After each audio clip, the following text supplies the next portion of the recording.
कि उन्होंने बच्चों का किडनैप किया। दीपू के भाई ने एक इंटरव्यू में बताया भारत और बांग्लादेश के बीच भी रिश्ते काफी बिगड़ चुके, एंटी इंडिया प्रोटेस्ट शुरू हो गया, लेकिन ऐसा कोई सबूत नहीं मिला। बांग्लादेशी हिंदू लड़का दीपू चंद्र दास को फैक्ट्री वालों ने पहले तो फैक्ट्री से बाहर भीड़ को सौंप दिया। उसके बाद भीड़ ने उसे इतनी बेरहमी से पीटा कि वो अधमरा हो गया, लेकिन उसके बाद भी भीड़ रुकी नहीं और उसे एक पेड़ से बांधकर जिंदा ही जला दी।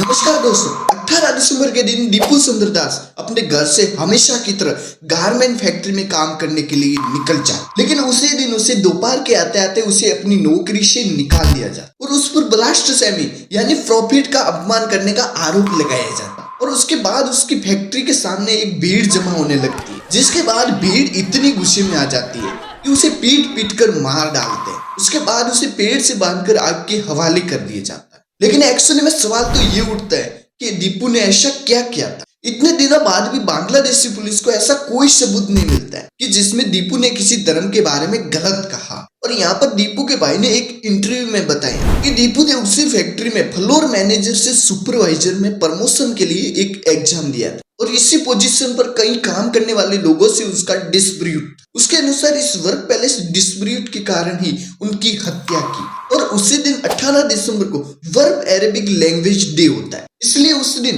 इस फैक्ट्री में उस फंक्शन को भी मनाया जा रहा। एक रिपोर्ट में बताया जाता है कि बाकी वर्कर्स ने इसको लेकर एक झूठी अफवाह फैलाई थी कि दीपू ने प्रॉफिट के खिलाफ कुछ गलत बोला, लेकिन ऐसा कोई सबूत नहीं मिला। ऐसे बताओ तो ये एक सीधे तौर पर हिट क्राइम है, जहां पर माइनॉरिटी मजदूर को निशाना बनाया है।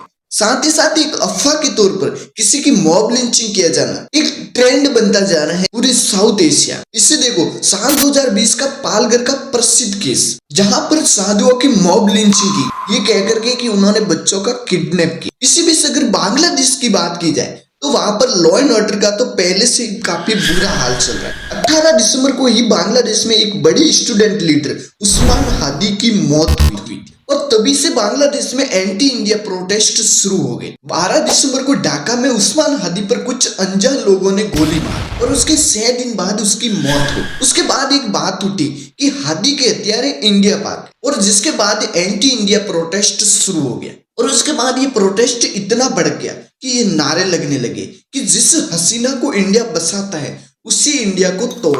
हालांकि बांग्लादेशी अथॉरिटी ने ये कंफर्म नहीं किया है कि हादी के हत्यारे इंडिया भाग गए या कहीं और। इसी के साथ इस वायलेंस भीड़ ने उस मीडिया को भी नहीं छोड़ा। द डेली स्टार और प्रथमा आलोक के ऑफिस को भी आग के हवाले कर दिया और इसी कारण भारत और बांग्लादेश के बीच भी रिश्ते काफी बिगड़ चुके। 21 दिसंबर को इंडिया ने बांग्लादेश की वीजा सर्विस को बंद कर दिया और उसके अगले दिन ही बांग्लादेश ने भी दिल्ली के लिए वीजा सर्विस को बंद कर दिया। असल में बात यह है कि बांग्लादेश में अंतरिम सरकार चल रही है मोहम्मद यूनुस के नेतृत्व।